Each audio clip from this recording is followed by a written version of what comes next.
എല്ലാവർക്കും നമസ്കാരം. ഇന്ന് ഗ്രഹങ്ങളുടെ ശത്രുമിത്രതയെ പറ്റിയാണ് പറയുന്നത്. ശത്രുമിത്രത അനേകം ആചാര്യന്മാർ ശത്രുമിത്രതയെ പറ്റി ഹോരയിലും കൃഷ്ണത്തിലും മറ്റ് എല്ലാ ഗ്രന്ഥങ്ങളിലും പറഞ്ഞു.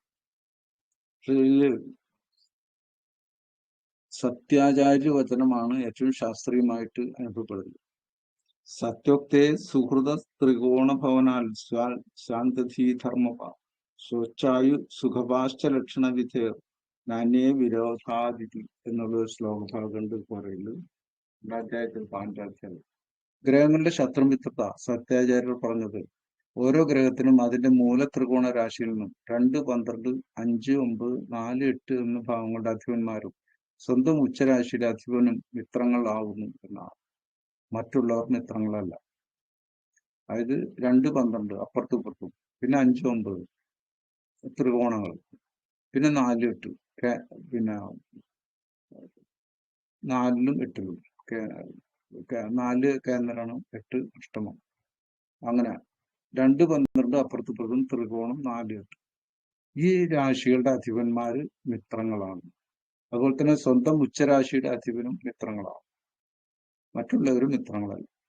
ഇത് സ്ഥിരമായ സംവിധാനമാണ്. എല്ലാ ഗ്രഹങ്ങൾക്കും ഒരു മൂലക്ഷേത്ര രാശിയേ ഉള്ളൂ.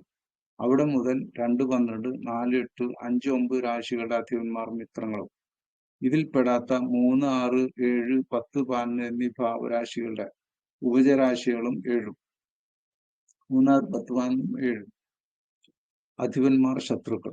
ഇവ രണ്ടിലും ഓരോ ഭാവരാശിയിൽ വന്നാൽ സമം.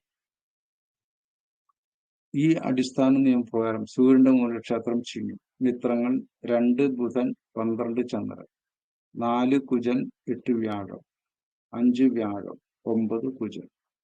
ഇതിൽ കുജന്റെ 2 രാശികളും വ്യാഴത്തിന്റെ രാശികളും വരുന്നതിനാൽ സൂര്യന് കുജനും വ്യാഴവും മിത്രങ്ങൾ.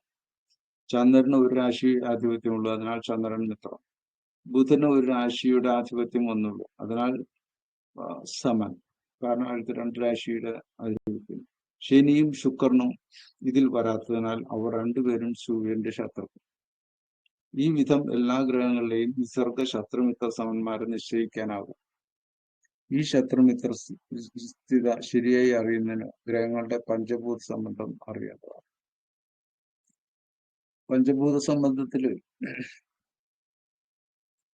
പരസ്പരം ചിന്തിക്കുന്ന ഇതില് ഈ ശത്രുമിത്രത തന്നെ നമുക്ക് ഒന്നും കൂടി വിശദാക്കാം. അതിനുശേഷം പഞ്ചഭൂതത്തിലേക്ക് പോകും. ഇവിടെ 2, 12 എന്ന് വെച്ചാല് ഏതൊരു രാശിയുടെ എല്ലാ ഗ്രഹങ്ങൾക്കും മൂലക്ഷേത്രം എന്നൊരു രാശിയുണ്ട്. സൂര്യന് ചിങ്ങവും, ചന്ദ്രന് ഇടവവും, ചൊവ്വയ്ക്ക് മേടവും, ബുധന് കന്നിയും, വ്യാഴത്തിന് ധനുവും, ശുക്രന് തുലാമും, ശനിക്ക് കുംഭവും. ഇങ്ങനെയാണ് മൂലക്ഷേത്രങ്ങൾ. അതിൽ നിന്നാണ് ഇതെല്ലാം ചിന്തിക്കുന്നത്. 2, 12 ഇപ്പൊ ശനിയുടെ മിത്രങ്ങളെ ചിന്തിച്ചാൽ പിന്നെ 2, 12 2-ാം ഭാവം മീനരാശി വ്യാഴം, 12-ാം ഭാവം ശനി തന്നെ.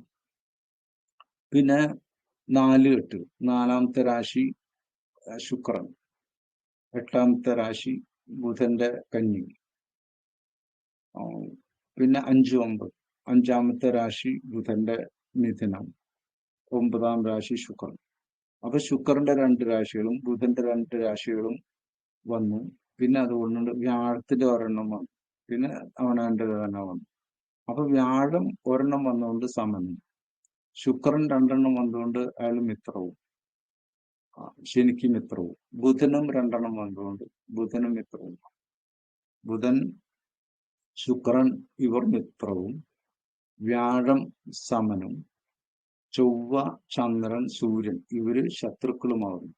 അതാണ് നമ്മൾ ഇതിൽ നിന്ന് മനസ്സിലാക്കേണ്ട വിഷയം. അങ്ങനെ എല്ലാവരും കൃത്യമായിട്ട് തന്നെ ഈ നിയമം കൊണ്ട് തീരുമാനമാക്കി. ഇവിടെ ഉച്ചരാശിയധിപൻ മിത്രാണെന്ന് പറഞ്ഞാൽ ശനിയുടെ ഉച്ചരാശി തുലാം രാശിയാണ്, അതിന്റെ അധിപൻ മിത്രാണ്. അല്ലെങ്കിലും അല്ലാതെ തന്നെ അതിൽ വന്നിട്ടുണ്ട്, അതുകൊണ്ട് അതിന് പ്രത്യേകിച്ച് ഇരിക്കേണ്ട ആവശ്യമില്ല. ഇനി വ്യാഴത്തിന്റെ ശത്രുമിത്രത ചിന്തിച്ചാൽ വ്യാഴത്തിന്റെ മൂലക്ഷേത്രം പിന്നെ ധനുരാശി, അതിന്റെ 2, 12 രാശി. 12ാം രാശി ചൊവ്വയുടെ വൃശ്ചികവും, 2ാം രാശി ശനിയുടെ മകരവും. പിന്നെ 4, 8, 4ാം രാശി വ്യാഴത്തിന്റെ തന്നെ മീനവും, 8ാം രാശി ചന്ദ്രനും. ചന്ദ്രന് ഒരു രാശിയുള്ളൂ, അതുകൊണ്ട് അതന്നെ. അതുകൂടാതെ വ്യാഴം. പിന്നെ 5, 9, 5ാം രാശി ചൊവ്വയുടെ മേടവും, 9 രാശി ചിങ്ങത്തിന്റെ, അതിൽ സൂര്യന്റെ ചിങ്ങവും. അപ്പോ എങ്ങനെയാണ്, ആരൊക്കെയാണ് മിത്രങ്ങള്? 12ാം രാശി കൊണ്ടും 5ാം രാശി കൊണ്ടും ചൊവ്വ മിത്രമായി. 9ാം രാശി കൊണ്ട് ചിങ്ങത്തിന് ആകെ ഒരു രാശിയുള്ളൂ, അതുകൊണ്ട് അയാൾ മിത്രമായി. ചന്ദ്രന് 8ാം രാശി മിത്രമായി. 2ാം രാശി ശനിക്ക് മിത്രാണ്, പക്ഷെ 3ാം രാശിയുടെ ആധിപത്യം ഇല്ലാത്തതുകൊണ്ട് ശനി സമനാണ്. പിന്നെ ഇതിൽ പറയാത്ത 2 കക്ഷികളാണ് ശുക്രന്റെ. ഇടവ തുലാങ്ങളും മിഥുന കന്യകളും വരാത്തതുകൊണ്ട് അവർ ശത്രുക്കളാണ്. അങ്ങനെയാണ് അവര് വ്യാഴത്തിന് ശത്രുക്കളായി. അപ്പോ അതുപോലെ തന്നെ എല്ലാ രാശികളെ കൊണ്ടും ഈ വിധത്തിൽ ചിന്തിക്കേണ്ടതാണ്. അപ്പൊ ഇതിൽ ഒരു കാര്യം മനസ്സിലാവുന്നത്, വ്യാഴം, ചൊവ്വ, ചന്ദ്രൻ, സൂര്യൻ, ഇവരൊരു ഗ്രൂപ്പാണ്. മറ്റൊരു ഗ്രൂപ്പാണ് ശുക്രൻ, ബുധൻ, അതുപോലെ തന്നെ ശനി. ഇവര് മറ്റൊരു ഗ്രൂപ്പാണ്. ഇതിൽ വിശേഷമുള്ളത് മേടം അഗ്നി, ഇടവം ഭൂമി, മിഥുനം വായു, കർക്കിടകം ജലം. അഗ്നി, ഭൂമി, വായു, ജലം. അഗ്നി, ഭൂമി, വായു, ജലം, അങ്ങനെ 3 വിധത്തിലാണ് എല്ലാ ഗ്രഹങ്ങളുടെയും രാശികളുടെ സ്വഭാവം. അപ്പൊ അഗ്നി രാശികളും ജലരാശികളിലും ആയിട്ടുള്ളവർ മിത്രങ്ങളും, ഭൂമി രാശിയും വായു രാശിയും ആയിട്ടുള്ളവർ അവർ പരസ്പരം മിത്രങ്ങളും. ഈ 2 ഗ്രൂപ്പുകളിൽ നിന്ന് ശത്രുതയും ആണ് എന്ന് മനസ്സിലാക്കണം. ഇതാണ് ശരിയായ ഒരു വ്യാഖ്യാനം, ശരിയായ പരിശീലനം, അനുഭവവും. ഈ വിഷയങ്ങളൊക്കെ രോഗ പ്രശ്നത്തിലും അതുപോലെ തന്നെ കാര്യസിദ്ധി പ്രശ്നത്തിലും എല്ലാം ചിന്തിക്കപ്പെടാവുന്ന വിഷയമാണ് ശത്രുവിത്തർക്ക. ഇപ്പോ ഒരാള് എനിക്ക് ശത്രുവാണോ മിത്രമാണോ എന്ന് ചിന്തിക്കുമ്പോൾ അങ്ങനെയുള്ള ഒരു പ്രശ്നത്തിൽ ഇത്തരത്തിലുള്ള ചിന്തകളെ കൊണ്ട് ഇപ്പോൾ ശത്രുവായിട്ടിരിക്കണോ മിത്രമായിട്ടിരിക്കണോ എന്നുള്ള തീരുമാനമാക്കാം. അതുപോലെ ഭാര്യ, ഭർത്താക്കന്മാർ, മറ്റ് ബന്ധുക്കൾ, അങ്ങനെ അതുപോലെ താൽക്കാലിക അവസ്ഥകളെ കൊണ്ടും ശത്രു മിത്രതയും ചിന്തിക്കപ്പെടേണ്ടതാണ്. ആ വിഷയങ്ങളൊക്കെ പിന്നീട് ഇനിയും പറയാവുന്നതാണ്. അപ്പൊ ഇവിടെ നമ്മൾ മനസ്സിലാക്കുന്നത് 2, 12 എന്ന് വെച്ചാൽ ഏതൊരു ഗ്രഹത്തിന്റെ മൂലക്ഷേത്രത്തിൽ നിന്നും 2ാം രാശിയുടെയും 12ാം രാശിയുടെ അധിപൻ മിത്രങ്ങൾ, 4, 8 ഭാവങ്ങളുടെ അധിപന്മാരും മിത്രങ്ങളും, 5ഉം 9ഉം ഭാവങ്ങളുടെ അധിപന്മാരും മിത്രങ്ങളാണ്. 3, 6, 7, 10, 11 എന്നീ ഭാവങ്ങളുടെ അധിപന്മാര് ശത്രുക്കളാണ്. ഇതില് 3, 6, 10, 11 ഉപജയരാശികൾ എന്ന് പറയും. 3, 6, 10, 11 ഉപജയരാശികൾ എന്ന് പറയും.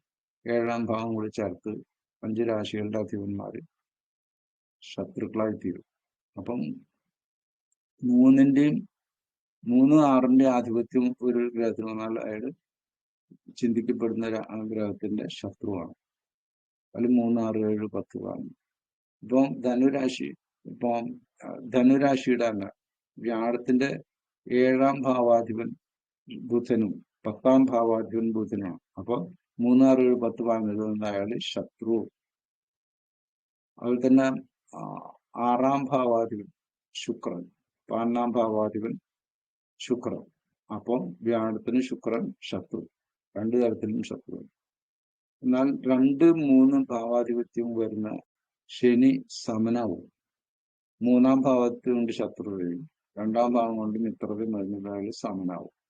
അങ്ങനെയാണ് ഈ വിഷയത്തെ നമ്മൾ സമീപിക്കേണ്ടത്. വളരെ എളുപ്പത്തിൽ ഈ വിധത്തില് ഏതെല്ലാം ഗ്രഹങ്ങളാണ് ശത്രുക്കൾ, ഏതെല്ലാം ഗ്രഹങ്ങൾ മിത്രങ്ങളായിരിക്കുന്നു എന്ന് ഇതുകൊണ്ട് വ്യക്തമാകും. അപ്പോൾ ഈ വിധത്തില് ശത്രുമിത്രതയെ മനസ്സിലാക്കി പ്രശ്നത്തിലും അതുപോലെ തന്നെ ജാതകത്തില് ദശാപഹാരകാല ഫലങ്ങൾ എങ്ങനെയാണ് അനുഭവിക്കുക എന്നീ കാര്യങ്ങളും അതിന്റെ ഗ്രഹങ്ങളുടെ സ്ഥിതി കൊണ്ടും അതുപോലെ തന്നെ ആധിപത്യം കൊണ്ടും ചിന്തിച്ച് പറയാൻ പറ്റും. പൊതുവെ അഗ്നി, ഭൂമി, വായു, ജലം, അതില് അഗ്നി ജല രാശികളുടെ അധിപന്മാര് പരസ്പരം മിത്രങ്ങൾ, ഭൂമി രാശികളുടെയും വായുരാശികളുടെയും അധിപന്മാര് പരസ്പരം മിത്രങ്ങൾ. ഈ രണ്ട് ഗ്രൂപ്പുകളും നമ്മൾ പരസ്പരം ശത്രുക്കളും ആണ് എന്ന് സാമാന്യമായിട്ട് പറയാം. ഇതിന്റെ താൽക്കാലിക ശത്രുമിത്രത കാര്യങ്ങളൊക്കെ അടുത്ത വീട്ടിലും അതുപോലെ തന്നെ ഈ പഞ്ചഭൂതാടിസ്ഥാനത്തുള്ള ഗ്രഹങ്ങളുടെ സ്ഥിതിയും അടുത്തൊരു വെബിനാറിൽ എല്ലാവർക്കും ക്ലോസ് ചെയ്യും.